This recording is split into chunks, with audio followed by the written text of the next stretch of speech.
Hello everyone, welcome back to my channel. As you read by the title, there's been a bit of a development. I have contracted COVID-19 coronavirus. Today is July 17th and I started feeling my symptoms about 5 days ago. So day one, when it started, nobody understands what I'm talking about when I describe this, but have you ever swallowed a little bit of toothpaste, you know, a little bit of toothpaste went down the wrong pipe and it burns a little, but it's this little tingle in your throat that lasts a couple hours?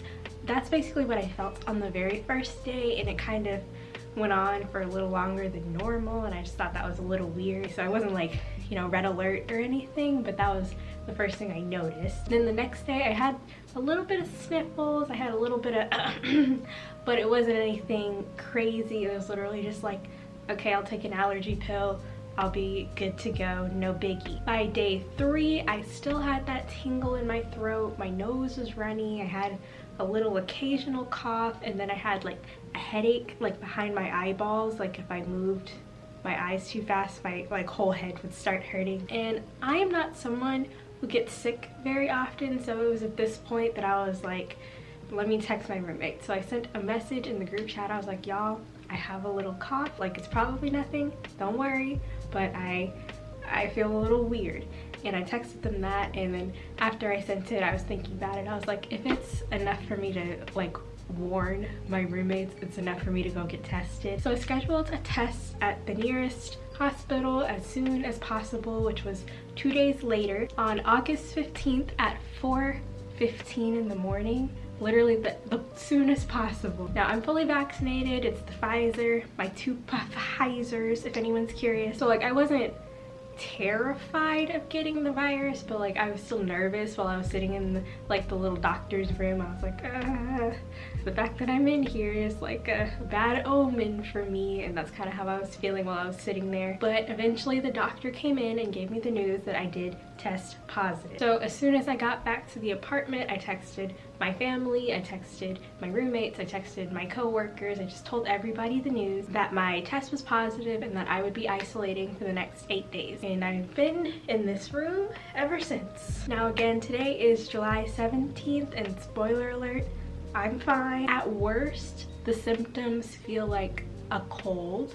At their best, I barely notice that they're there. So shout out to my vaccine. I am very blessed to say my most dominant symptom is boredom, honestly. I've been sitting here for, what is this? It feels like it's been a long time. I think it's been 2 or 3 days, and I'll be here for almost another week, but I'll get into that a little bit later. With that being said, I just wanted to make this video as kind of a status update just on how this whole thing has been going, but I also want it to be helpful. So down in the description box, you will find links to various vaccination sites and other CDC information so that if you need it, you can stay up to date on the latest COVID and coronavirus news. Another reason I kind of wanted to make this video is because I find it just a little hard to believe that I am the only person here at Flamingo Crossing who has COVID. So I kind of wanted to make this video as an icebreaker, kind of a don't feel awkward talking about it, don't feel bad for going to get tested. I think that knowing and kind of having that clarity that,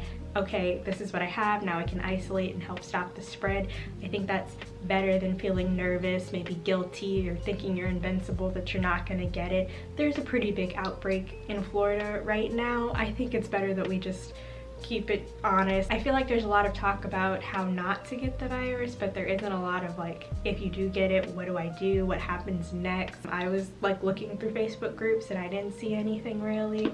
I didn't see anyone talking about it. Clearly it happens, it's possible. And now that I've gotten tested, I am sitting here and I am doing my part to stop the spread. So hopefully this video will be helpful in that way as well. I've also gathered up some questions here regarding my testing, my diagnosis, my recovery, all that kind of stuff about how this whole process is going to work here on my Disney College program. And hopefully some of these questions will help kind of clarify some of the details. So the first thing I will clarify is my symptoms. I'll put the list right here of the typical COVID symptoms. So the ones that I do have, I took my own temperature the other day and I didn't have a fever. I don't really have a cough now. The first couple days I was a little more consciously trying not to cough, but I do not currently have a cough.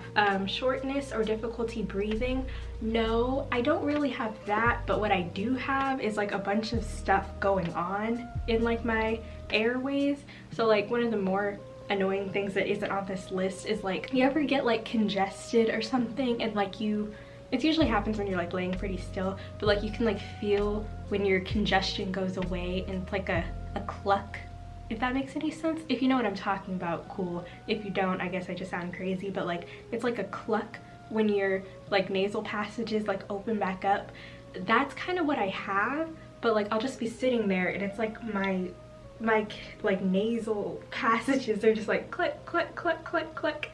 Like if I lay this way, it's gonna just keep clucking. Like it's like, I don't know, it's a weird feeling, but I have that. You can hear my voice is a little crazy because I don't know if it's mucus in there or whatever. I got a little something going on in my chest.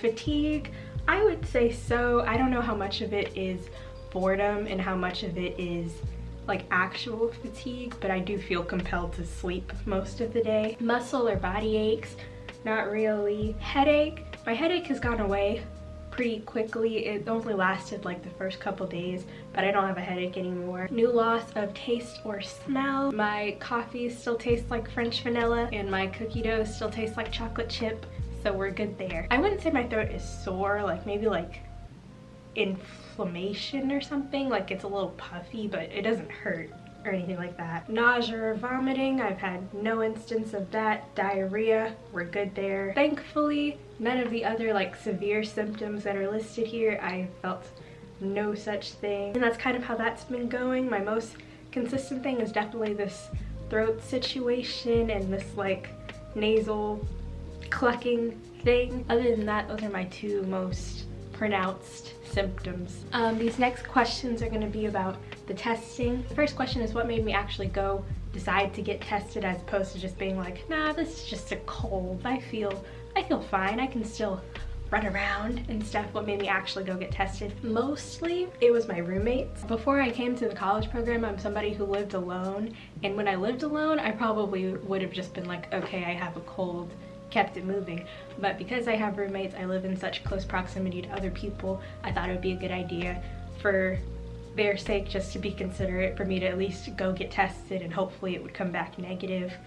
Here we are. What was the check-in process like at the hospital? The hospital I went to, I'll put their information right here. Apparently the one I went to deals with a lot of like Disney people because I wore my Disney mask in there and they like recognized it immediately. They had a bunch of Disney stuff up on the walls. I don't think they were directly connected to Disney, but they were at least like familiar or something like that. But the check-in process, it was a totally online check-in. I made my appointment online, and then when I got to the hospital, they had you fill out like a yes, I am here, and you just do another quick version of a survey about like, have your symptoms changed at all since you booked the appointment? Is there anything like that you even want the doctor to know before you go in there, whatever.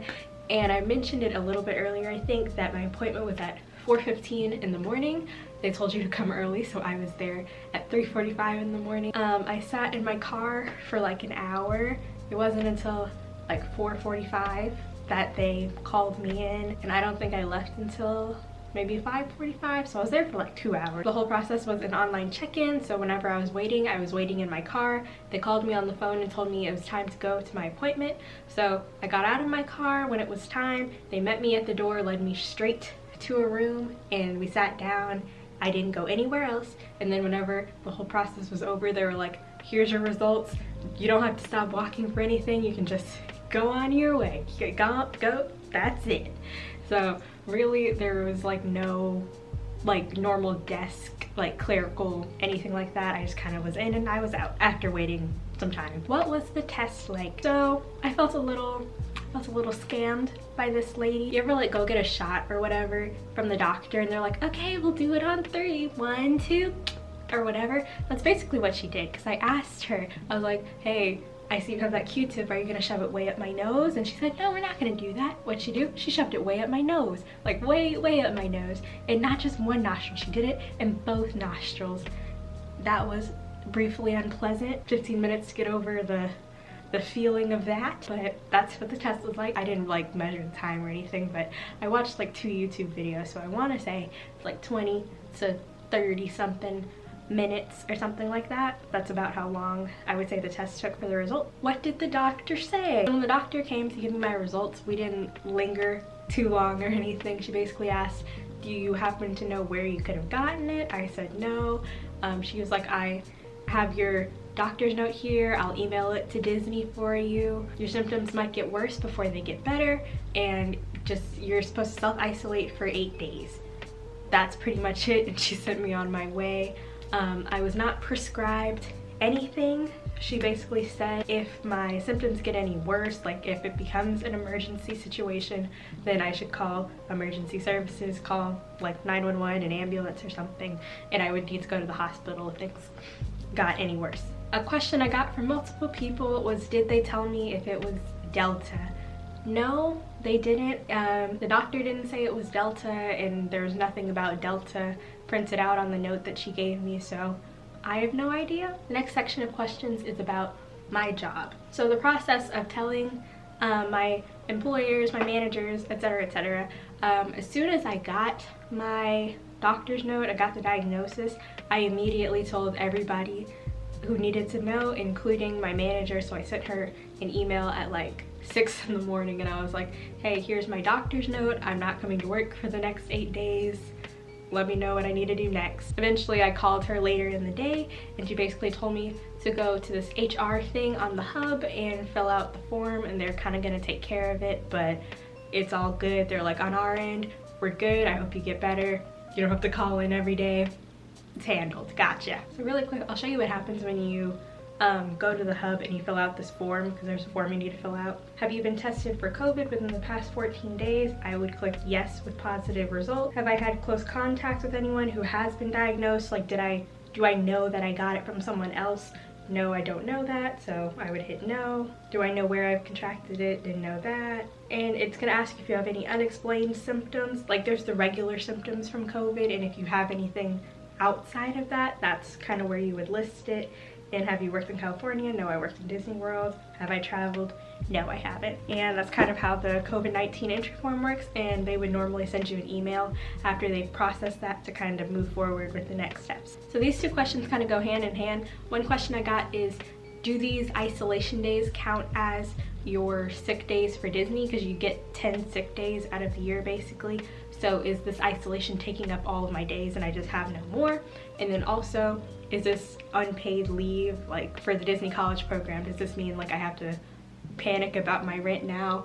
And basically both of those questions I had answered earlier today when I called HR, kind of about how this is gonna work. As far as the sick days and the paycheck, what's gonna happen is that COVID-19 entry form, they're gonna send that over to Disney Health Services, and they basically told me like I can disregard the return to work date that the doctor gave me. They're like, don't even worry about that, we're gonna give you one based on what our team evaluates. So that could be later, it could be earlier, it's probably gonna be later than what would be. So as of right now, I'm supposed to, based on the doctor, go back September 23rd. Could be later than that now, but we'll see. But basically after the team assesses my form and all of that, they're gonna give me my return to work date. Now when I get that return to work date, that's when I can kind of start moving forward with the pay and with my sick days. As far as the sick days, after I have my return to work and I actually do return to work, the team that's in charge of like the point system and like keeping track of all your sick days and all that, they're gonna see that it was for COVID isolation and the points are kind of gonna fall off. Like they're gonna reevaluate and see that this is the reason why I was gone, it's not gonna count against me. After a while, they're kind of gonna like retract the negative stuff that I've accrued during this time. So I'm not gonna have to worry about that. And then as far as pay, when I get that return to work date, I will then be eligible to fill out another form for a supplemental paycheck, and then I'll be able to get paid for the time that I have been sitting here doing nothing, basically. So that's kind of how that works. So the next step is just waiting for the health services team to get back to me about when I can return to work, which is supposed to be in 3 to 5 business days based on the conversation I had earlier. So hopefully pretty soon. I'll be sitting here regardless, so no rush, no biggie. Another question I got was, does Disney give you separate housing if you do test positive? No, I am in my Flamingo Crossings room. I thought that was a really good question because I was like, that would make sense. But no, I'm here in my regular room. The situation I have with my roommates is like, I just try to not be in the kitchen when they're in there, and other than that, I just kind of stay here in my room. When I'm outside of my room, I wear my mask. I know that they have like intense Lysol out there, and I'm sure they sanitize everything all the time. But yeah, I'm here in my regular apartment. Similar question, does Disney bring me my mail since I'm self-isolating? Like, do I still have to go to the mail room and pick up my mail from that public area? No, they don't bring me my mail. Basically, I just texted my roommates. I was like, hey, I have a package in the mailroom. Could you go pick it up for me? And they have not had a problem with that. And my last question is, do I need a negative test to go back to work?